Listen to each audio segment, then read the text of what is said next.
안녕하세요 everyone, this is Gia. Today I want to show you how to make a smaller portion of japchae that you can make in ordinary days. Here are the ingredients that I'll be using to make a smaller portion of japchae. Bell pepper, 2 different types of mushroom, carrot, spinach, onion, and this is optional, the fish cake, omuk, and garlic. Here's the noodles that is used to make japchae. It's called japchae noodles or 당면 in Korean. It's made from 100% potato starch. Once it's soaked in water, it's going to increase this much, almost double in terms of the volume. Slice the onion. Thinly julienne the carrot. And slice the shiitake mushroom. Using vegetables with different textures will make your japchae more vibrant and enjoyable. Try to choose a variety of colors, some with a crunchy texture and others that are softer for a well-balanced dish. Separate the oyster mushrooms into evenly sized pieces. Fish cakes, omuk, add umami to japchae. But if you want to make it vegetarian dish, simply skip them. Cut the spinach in half if they are too long.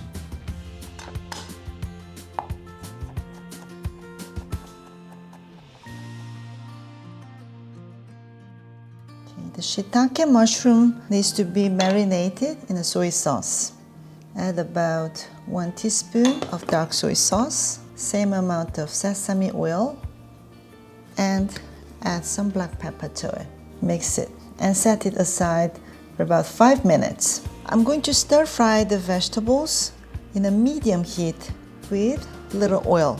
So these two have a similar cooking time. So I'm adding the onion and the oyster mushroom together in the pan and stir fry.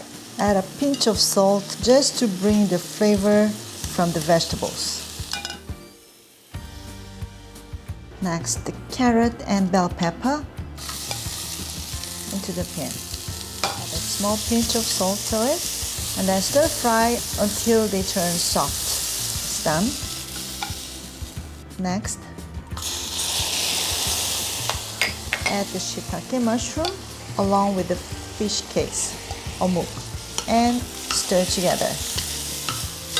You don't need to season with salt because the mushrooms are already marinated in a soy sauce. Stir fry them for about 1 minute to 2 minutes.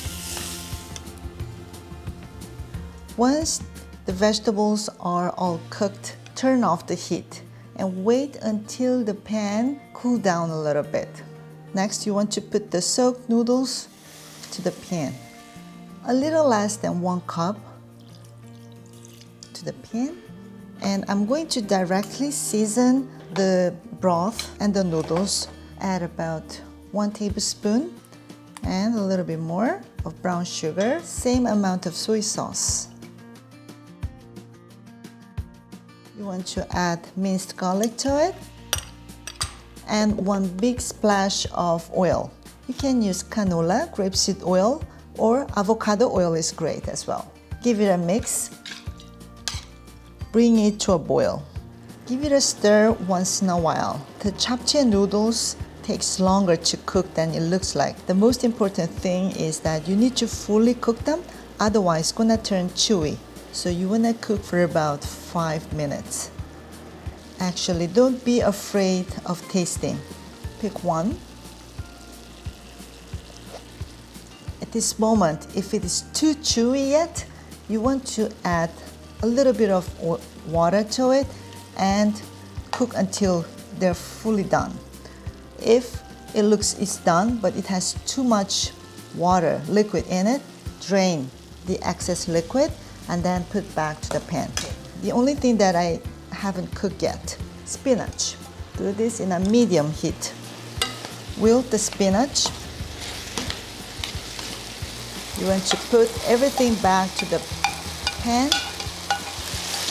and thoroughly mix. Turn off the heat.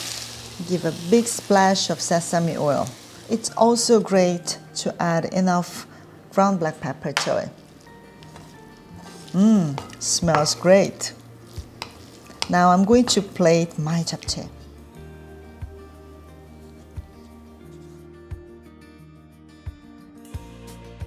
My japchae is prepared. And the last thing that I want to do is slightly ground the toasted sesame seeds, sprinkle on the japchae. If you're making small portion of japchae, this recipe is really easy to make and the result is awesome. Thank you for watching. I'll meet you on my next video.